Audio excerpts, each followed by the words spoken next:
하나님의 말씀 히브리서 10장 15절부터 18절까지 다 같이 읽겠습니다.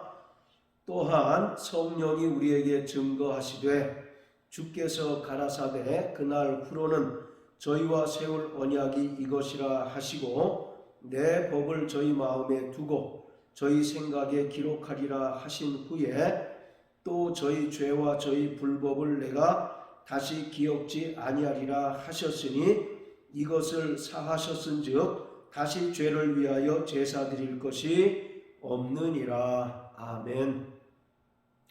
9절에서 하나님의 아들 예수께서 이 땅에 말씀이 육신이 되어 오셔서 친히 십자가에 달려 죽으심으로써 창세전에 그리스도 예수 안에서 작정하신 하나님 아버지의 뜻을 이루셨고 또 십자가에 달려 흘리신 그 피로써 첫 언약을 폐하시고 새 언약을 세우셨다라고 말씀합니다.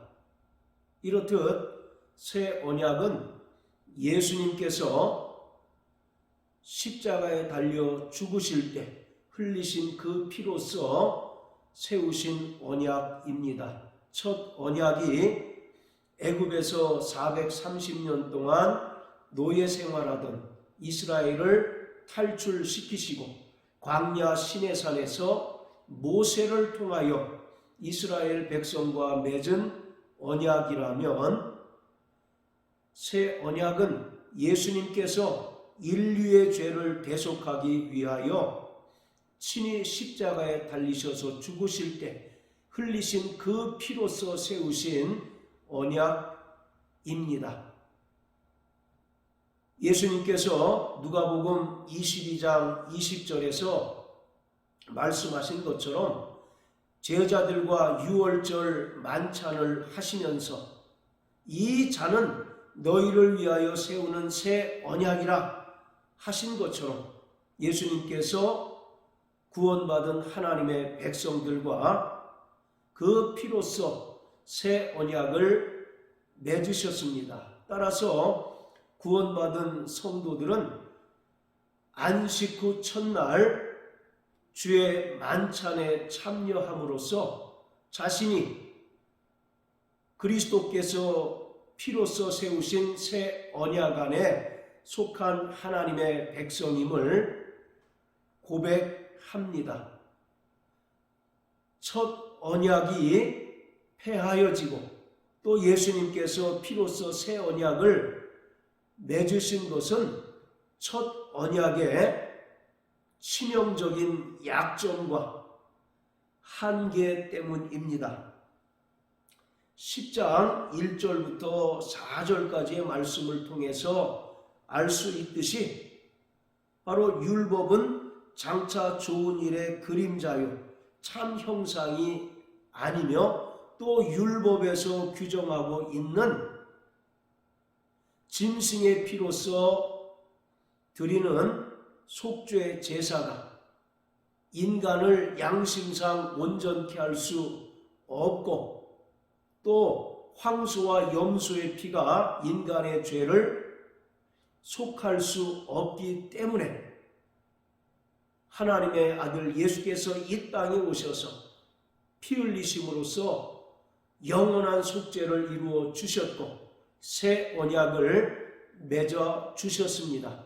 만약에 황소와 염소의 피가 인간을 양심상 온전케 할 수 있고 또 인간의 죄를 온전히 사함받게 할 수 있었다면 하나님의 아들 예수께서 이 땅에 오셔서 피 흘리실 필요가 없었을 것입니다. 그러나 율법에 속한 모든 제사는 예수님께서 이 땅에 오셔서 영원한 속죄를 이루시고 개혁할 때까지만 잠시 맡겨둔 것에 불과한 것입니다.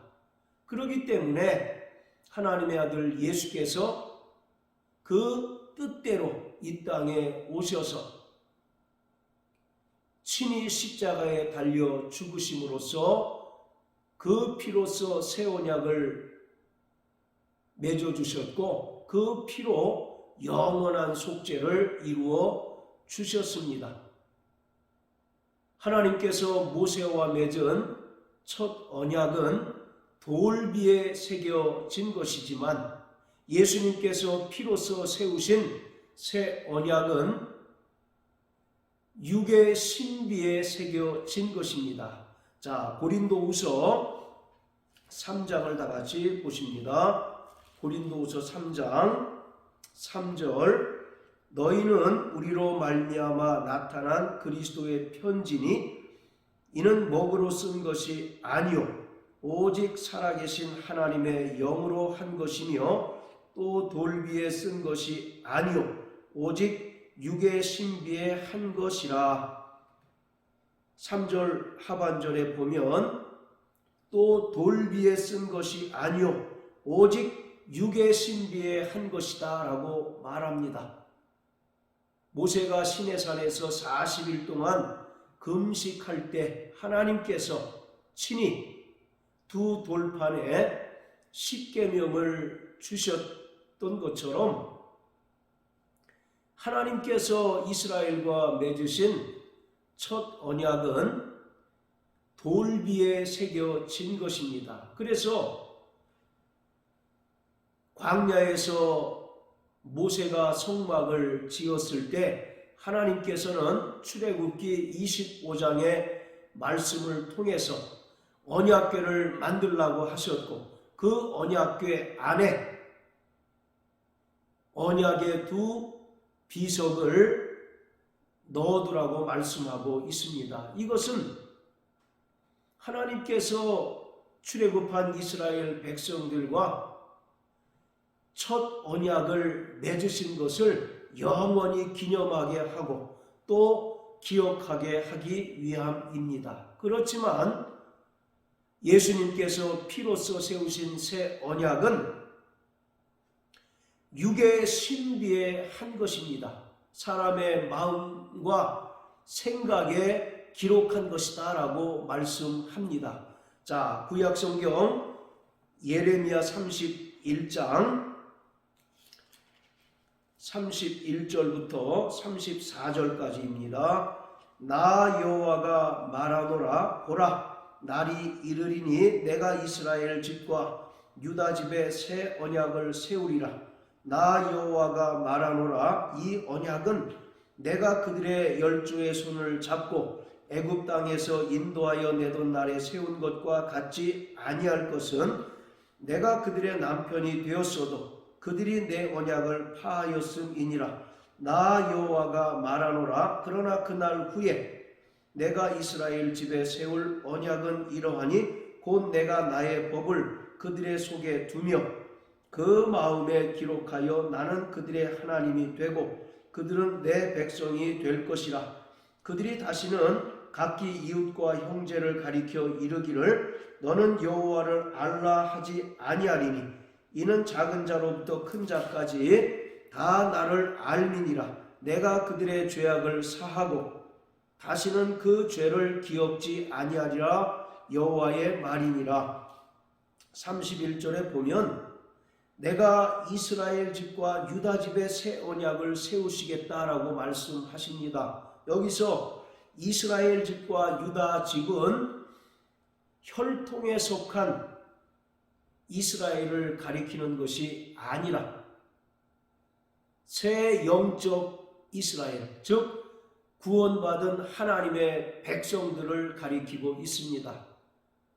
구원받은 하나님의 백성들과 하나님께서 새 언약을 세우시겠다라고 말씀하시고 또 32절에 보면 이 새 언약은 출애굽한 이스라엘 백성과 세우신 첫 언약과 같지 않다라고 말씀합니다. 그러면서 하나님께서 이스라엘 백성들과 첫 언약을 체결하셨지만 그리고 하나님께서 이스라엘 백성의 남편이 되어 주셨지만 그들이 번번이 하나님 말씀에 불순종하고 첫 언약을 온전히 지키지 아니함으로 말미암아 하나님께서 그 언약을 파하셨다라고 말씀합니다. 그러면서 33절 34절의 말씀에 하나님께서 새 언약을 세우실 터인데 새 언약은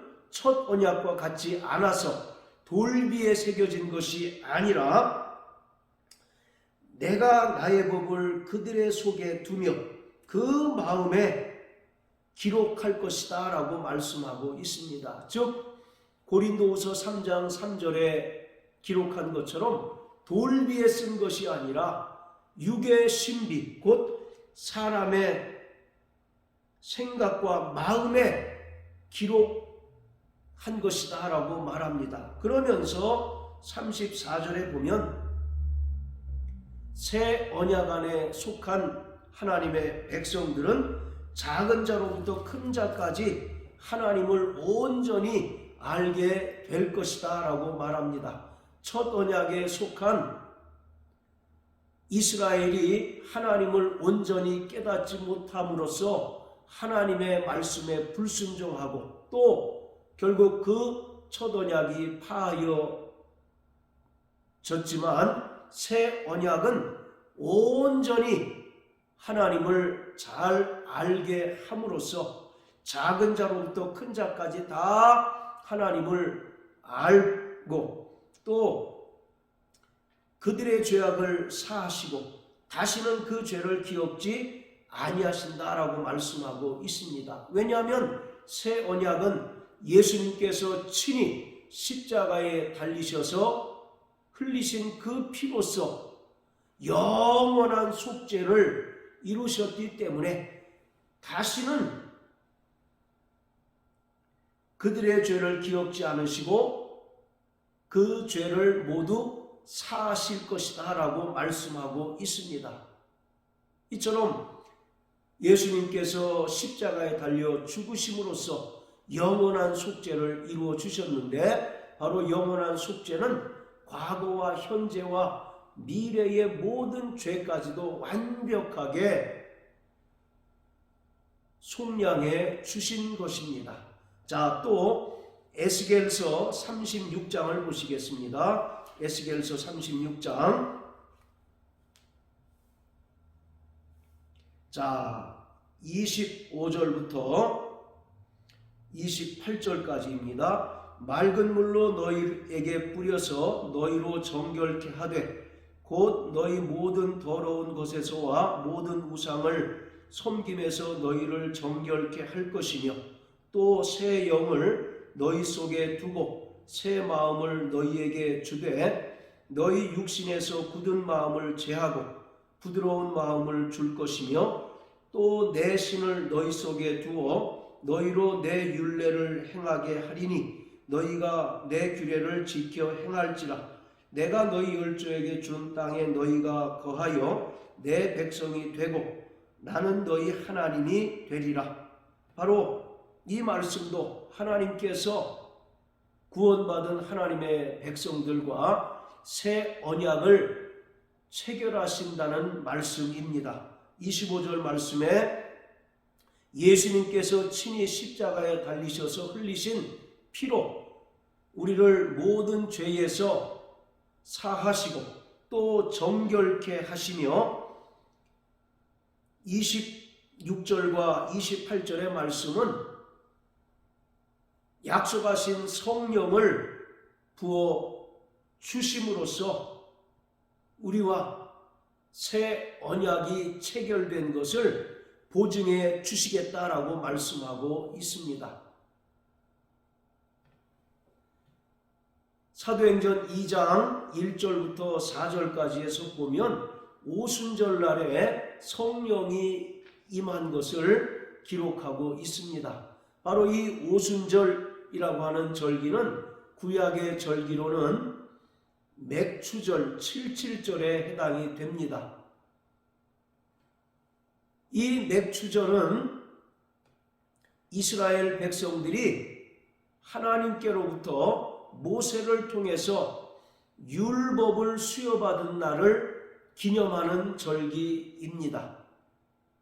물론 그 이전에는 미래 첫 이삭을 하나님께 드리는 절기로 사용하였지만 후대에 이르러서는 더 이상 첫 이삭을 하나님께 드리는 절기로서가 아니라 모세가 출애굽한 후에 하나님께로부터 시내산에서 율법을 수여받은 날로 지키게 되었습니다. 즉 첫 언약이 체결된 것을 기념하는 절기로 지켰다는 것입니다. 그런데 이 오순절에 예수님께서 약속하신 새 영, 성령이 임하여 모든 자들이 다 성령의 충만함을 받았다는 것은 첫 언약이 폐하여지고 예수님께서 친히 십자가에 달리심으로 말미암아 이루신 영원한 속죄로 인하여 새 언약이 체결되었고 그 새 언약이 체결된 것을 보증하시는 것이 바로 성령이라는 것입니다. 그래서 고린도후서 1장 22절에 보면 성령으로 인치시고 보증으로 성령을 우리에게 주셨다라고 말씀하고 있습니다. 그래서 오순절 성령 강림 사건이 하나님의 구속사, 하나님의 경륜에서 대단히 중요한 의미를 가지는 것은 이 날을 기점으로 해서 첫 언약이 공식적으로 폐하여지고 이제 예수님께서 피로써 세우신 새 언약이 새롭게 효력을 발생하기 시작한 때라는 것입니다. 그렇기 때문에 우리는 예수님의 피로써 죄사함을 받고 또 예수님께서 부활 승천하셔서 보내주시기로 약속하신 성령을 받고 성령이 우리 안에 내주하심으로 말미암아 우리는 새 언약 안에 속한 하나님의 백성이 되었고 또 영원한 속죄를 받은 자가 되었습니다. 그렇기 때문에 첫 언약에 속한 하나님의 백성들이 죄를 범할 때마다 번번이 속죄를 할 필요가 없고 또 해마다 속죄제를 드릴 필요가 없는 것은 예수님께서 단번에 자기 몸을 속죄제물로 드리심으로써 영원한 속죄를 이루어 주셨기 때문입니다. 오늘 우리는 예수님께서 이 땅에 오셔서 친히 십자가에 달리심으로써 흘리신 그 피로 세우신 새 언약 안에 속한 하나님의 백성이며 또 성령이 우리 안에 임하시고 내주하심으로 우리가 하나님의 새 언약 안에 속한 백성임을 보증해 주셨다는 것을 믿는 자가 되어야 합니다. 이처럼 그리스도 예수 안에서 새 언약 안에 속한 하나님의 백성들은 날마다 예수님의 보혈을 의지하여 회개하고 또 마음 가죽을 베는 마음의 할례를 행하는 자가 되어야 합니다. 자, 예레미야 4장 4절입니다. 예레미야 4장 4절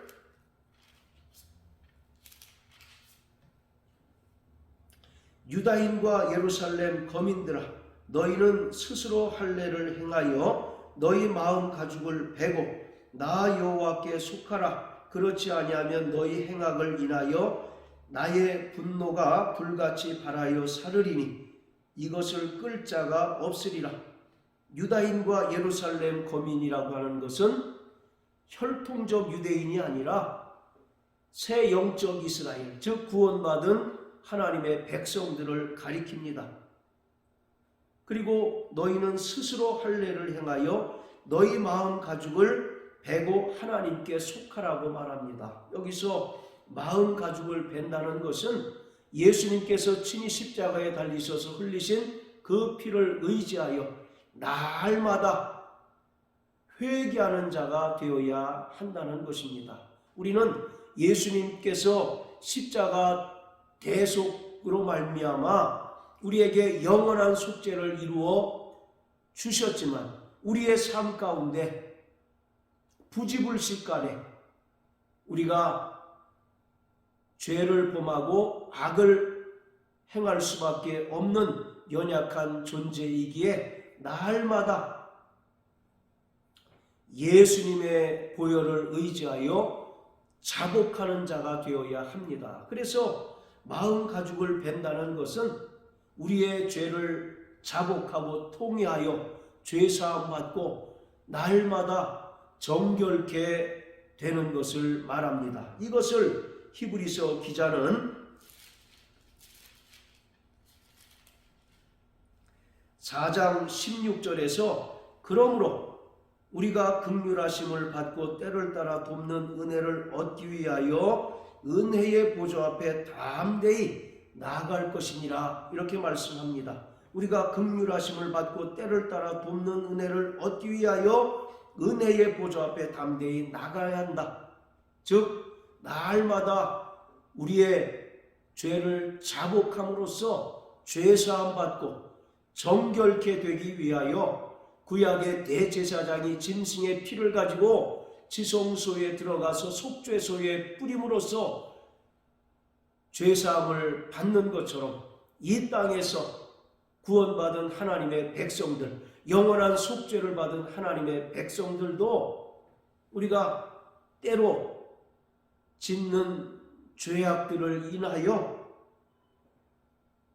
은혜의 보좌 앞에 담대히 나가야 한다. 즉 날마다 자복하고 회개함으로써 죄사함 받고 또 마음 가죽을 베는 자가 되어야 한다는 것입니다. 그러므로 사랑하는 성도 여러분, 예수님께서 이 땅에 오셔서 피로써 새 언약을 체결하셨고 우리는 새 언약 안에 속한 하나님의 백성임을 믿으시길 주의 이름으로 축원합니다. 그리고 그것을 성령으로 보증해 주셨고 또 이렇게 새 언약 안에 속한 하나님의 백성들은 긍휼하심을 얻고 또 때를 따라 돕는 은혜를 얻기 위하여 날마다 예수님의 보혈을 의지하여 자복함으로 은혜의 보좌 앞에 나가야 합니다.